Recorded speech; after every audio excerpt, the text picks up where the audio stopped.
Bismillahirrahmanirrahim. Assalamualaikum warahmatullahi wabarakatuh. Alhamdulillah wassalatu wassalamu ala Rasulillah Habibina Sayyidina Muhammad bin Abdullah wa ala alihi wa ashabihi wa mawalah, amma ba'd. Ikhwani ikhwati, yang saudara-saudari yang kami cintai, nuhibbukum fillah.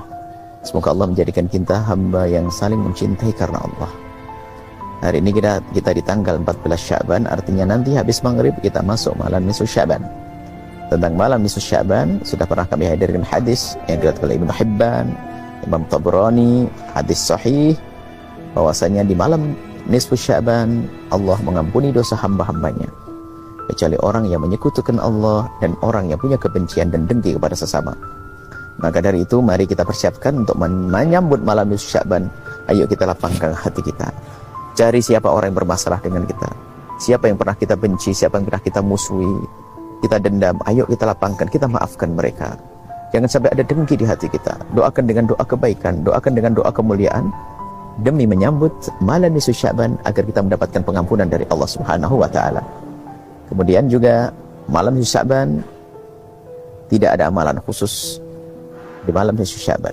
Akan tapi semua amalan yang bisa dilakukan di luar nisfu Sya'ban sangat baik kalau dilakukan di malam nisfu Sya'ban.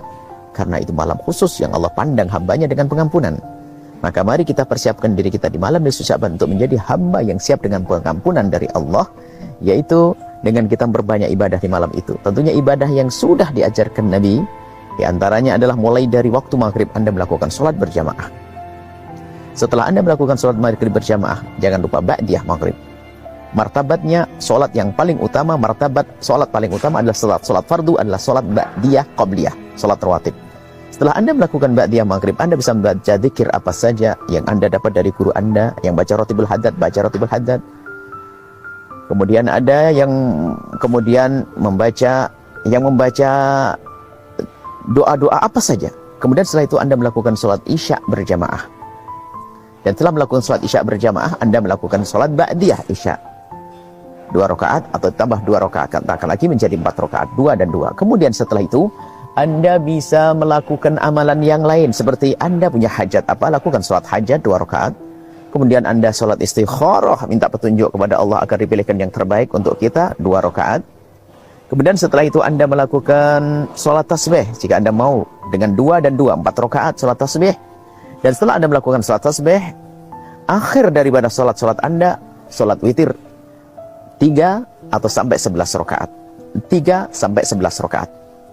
Berapa rakaat? Banyak yang Anda bisa lakukan. Dan itu sholat witir. Dari sholat-sholat yang kami sebut tadi, sholat yang paling utama adalah sholat fardu, kemudian sholat rawatib, ba'diyah, qobliyah, ba'diyah, kemudian sholat witir.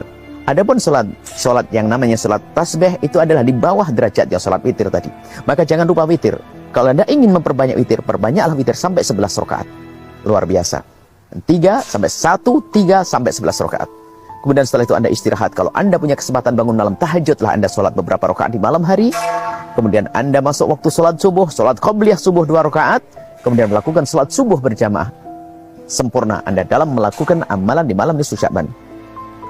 Dan bagi siapapun yang tidak punya banyak kesempatan, paling tidak di malam nisfu Sya'ban Anda melakukan sholat isya berjamaah dan sholat subuh berjamaah. Anda tutup, Anda buka sholat isya berjamaah dengan subuh berjamaah. Masya Allah, luar biasa. Kemudian kita sering ada orang membaca surat Yasin. Oh, boleh saja, itu bab tawasul dengan amal soleh. Anda boleh baca surat Yasin sekali, 2 kali, 3 kali. Tentunya tadi amalan sholat yang sangat perlu untuk dihadirkan. Setelah itu Anda boleh baca surat Yasin atau habis maghrib baca surat Yasin. Terserah Anda atur saja waktunya. Anda baca surat Yasin sekali dengan niat panjang umur, rizki panjang, kemudian niat husnul khotimah, rizki luas. Yang ketiga, husnul khotimah, sah-sah saja.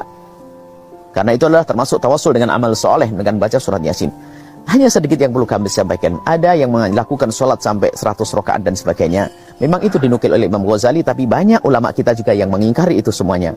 Maka dari itu, kami ingin menghadirkan amalan-amalan yang disepakati para ulama dan tidak ada yang mengatakan kalau itu adalah tidak boleh.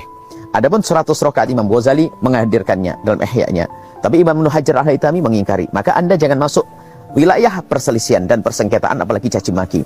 Kalau kita melihat ada orang melakukan sholat 100 rakaat, kita lihat saja berapa waktu yang bisa dilakukan. 3 jam, 4 jam. Oke, 3 jam, 4 jam kita ganti dengan amalan-amalan yang tadi yang kami sebutkan. Sehingga kita tidak akan ditegur oleh Imam Ibnu Hajar Al-Haytami Akan tapi kita pun masih menghidupkan malam nisfu Sya'ban dengan amal baik, dengan ibadah. Ini saja yang perlu kami sampaikan. Mari kita hindari khilaf, kita hindari perbedaan, kita hindari caci maki. Akan tapi kita ingin mendekatkan diri kepada Allah, memperbanyak ibadah. Nuhibbukum fillah, kami mencintai Anda karena Allah Subhanahu wa taala. Persiapkan dan mohon disebarkan, dan ingat, Anda malam nisfu Sya'ban harus mendapatkan pengampunan dari Allah. Dari mana? Dengan apa?